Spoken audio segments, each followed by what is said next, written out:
going to get this information from the mainstream press. People in the United States are completely unaware of this. If I go out and talk about this, the United States press will attack me. Everything that we're looking at now is destined to collapse our economies. This is a corporatocracy. It's a totalitarian state being developed right now all over the world. This is a plan that was agreed to by 179 nations back in 1992. It's a United Nations plan. It's called the Agenda for the 21st Century. It is the inventory and control plan.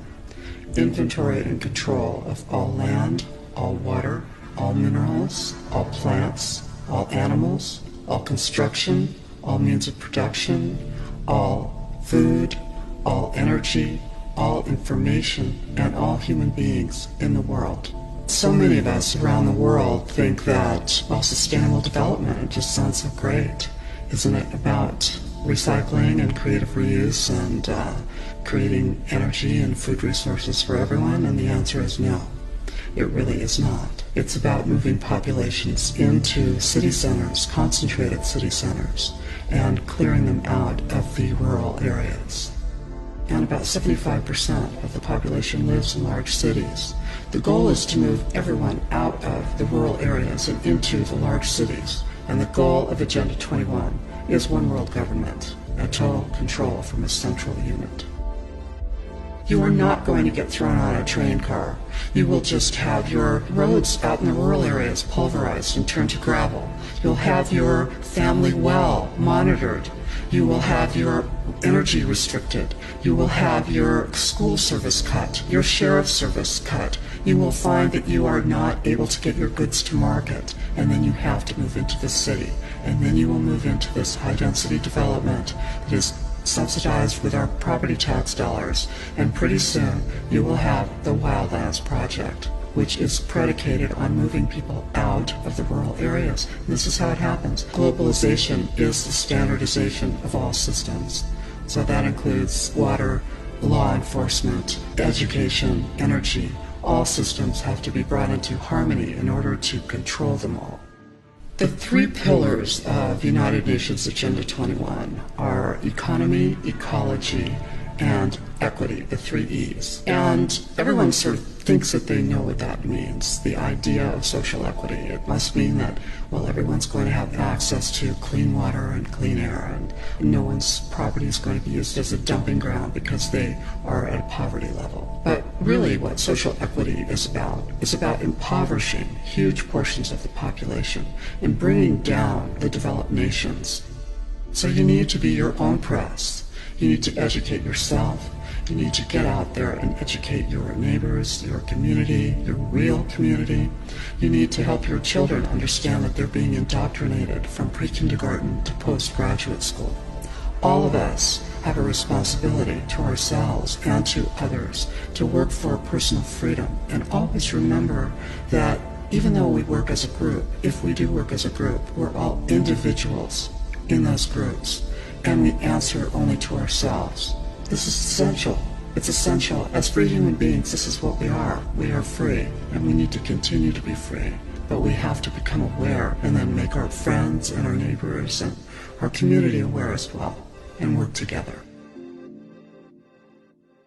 What I'm going to share tonight is going to ruin some very big plans if it's taken seriously. So what I'm telling you is extraordinarily dangerous. This is, if you were to rank this on a scale of 1 to 10, of sensitive, compartmented intelligence, information, this is as high as it goes to. You know, I was told my wife, my children, my grandchildren would be killed along with me if I ever mentioned this. This was all planned and known with malice aforethought, and it's all a lie. And they know about it, but they're not telling you because they want to keep you in the dark. This gets into some issues that are going to make me very unpopular with some folks. I don't care. And we don't have time for that. I don't care if you like me, love me, hate me. People got to know the truth on this. I want to be really clear that when this I'm sharing is, I would not do it if I didn't think it could be avoided. I would just keep my mouth shut and retire. What I want to share tonight is personally very difficult. And the reason it is that this issue and this presentation will be the most difficult one I've done in 26 years.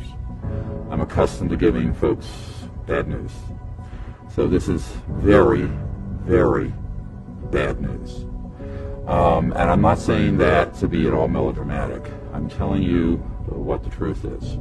And the only reason I'm doing this is that there have been information coming in, pinging my system, indicating that we're getting closer to the hoaxing of events to stampede the world into something that would make them look like a picnic. And there are a number of signs that have been mounting on this issue over the last 6 to 9 months. And I'm gravely concerned about it. My philosophy has always been an ounce of prevention is worth a pound of cure. Because if we can do what we should tonight and get the word out about this, there's a chance we can avoid what I'm going to be discussing. So it's a bit like if you were to tell someone they have some signs for a massive heart attack and it's imminent and you can do some things right now, prevent it.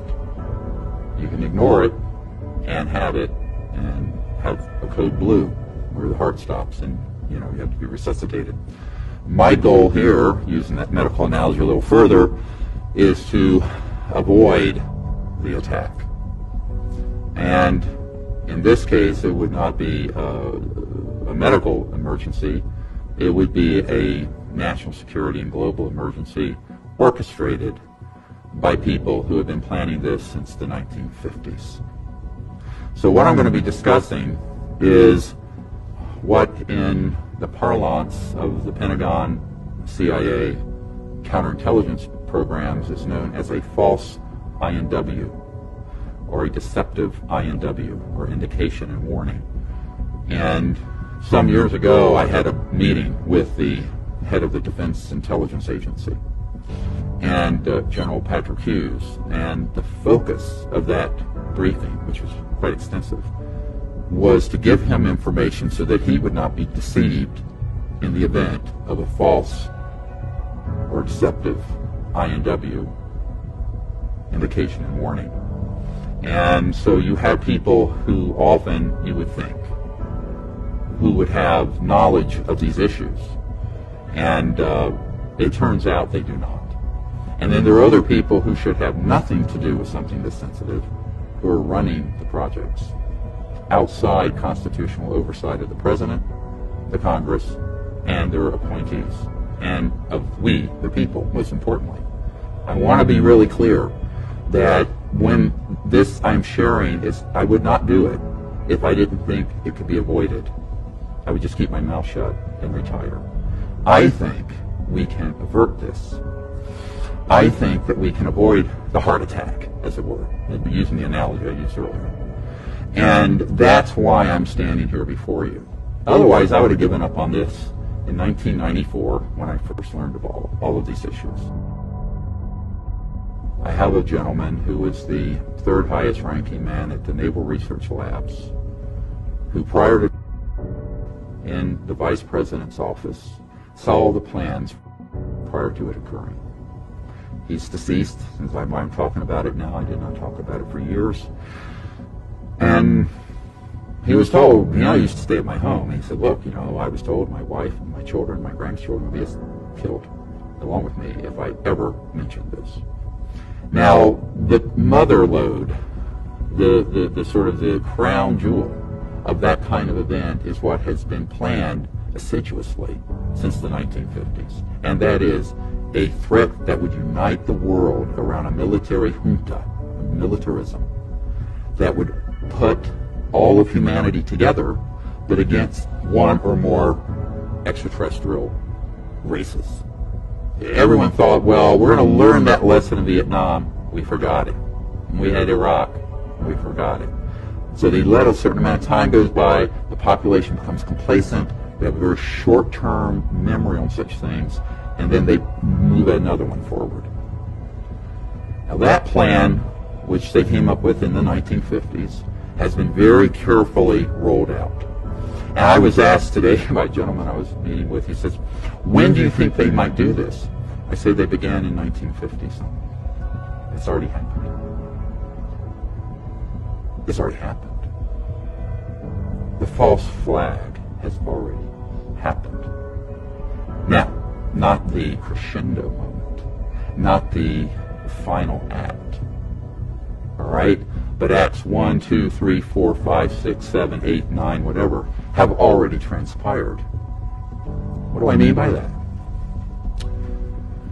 What I mean is, these operations figured out that the psychological warfare value of the subject was such that they could set up events that are completely hoaxed, beginning in the 50s and 60s, that would convince people that those events were of extraterrestrial origin, alien, when they were not.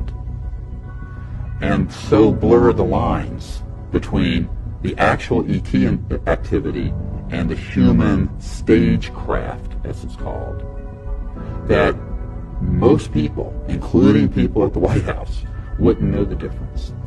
The problem is certainly not UFO subculture, and certainly not the media. No one in government I know, for the most part, has a clue.